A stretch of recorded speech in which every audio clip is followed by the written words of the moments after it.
जब भी हम पृथ्वीराज चौहान की बात करते हैं या हम पृथ्वीराज चौहान के बारे में सुनते हैं तो हमारे मन में हमेशा यही सवाल आता है कि आखिरकार 17 बार मोहम्मद गौरी को हराने के बाद भी 18वीं बार पृथ्वीराज चौहान मोहम्मद गौरी से क्यों हार गए। ये सबके मन में सवाल आता है, तो हम आज इसी टॉपिक पर बात करने वाले हैं। तो बढ़ते हैं अपने आज के इस वीडियो के टाइटल के साथ कि आखिर पृथ्वीराज चौहान मोहम्मद गौरी से क्यों हार गए। लेकिन उससे पहले रोल द इंट्रो।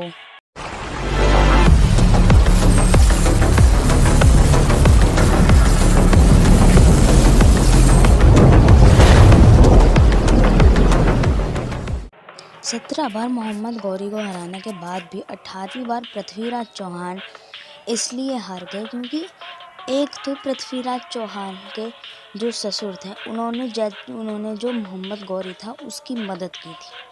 अब इसे जानने के लिए हमें जानना होगा पृथ्वीराज चौहान के विवाह की घटना को। तो देखिए, जो पृथ्वीराज चौहान थे वो चित्तौड़ की एक राजकुमारी से प्रेम करते थे और वो राजकुमारी भी पृथ्वीराज चौहान से प्रेम करती थी। लेकिन राजकुमारी के पिता यानी कि जयचंद पृथ्वीराज चौहान से जलते थे। इसके बाद उन्होंने राजकुमारी का स्वयंवर रखा जिसमें उन्होंने भारतवर्ष के सारे राजाओं को बुलाया, लेकिन उन्होंने पृथ्वीराज चौहान को नहीं बुलाया और उन्होंने पृथ्वीराज चौहान का एक पुतला राजमहल के प्रवेश द्वार पर रख दिया, यह दिखाने के लिए कि पृथ्वीराज चौहान उनके चौकीदार के समान है। ये चौकीदार समान है। फिर जब स्वयंवर शुरू हुआ तो राजकुमारी ने द्वार पर रखे पृथ्वीराज चौहान के पुतले को जयमाला पहना दी।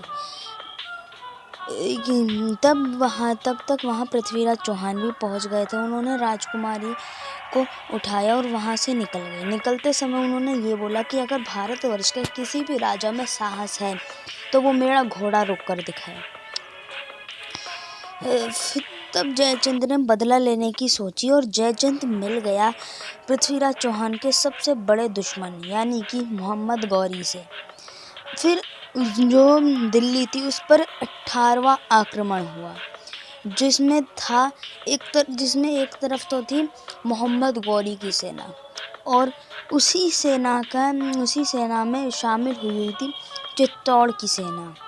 तो जब दोनों की सेना मिल गई थी तो वो सेना एक समुद्र के बराबर लग रही थी। इसके बाद युद्ध शुरू हुआ। अब जो पृथ्वीराज चौहान थे उन्हें पता था कि वो नहीं जीत पाएंगे, लेकिन वो फिर भी लड़े पर वो हार गए। इसके बाद जो जयचंद था उसके साथ भी कुछ भला नहीं हुआ, उसका भी सर मोहम्मद गौरी ने काट दिया।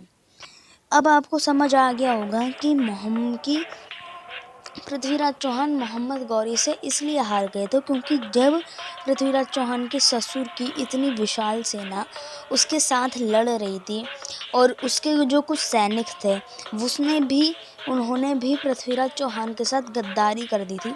इस वजह से पृथ्वीराज चौहान जो थे वो 18वां युद्ध हार गए। अगर आपको ये वीडियो अच्छा लगा हो तो लाइक कीजिए, शेयर कीजिए और चैनल को सब्सक्राइब कीजिए और अपने भाई को इंस्टाग्राम पर भी फॉलो कर लीजिए। मिलते हैं ऐसी किसी नए वीडियो में किसी नए टॉपिक के साथ में। तब तक के लिए नमस्कार, बाय बाय।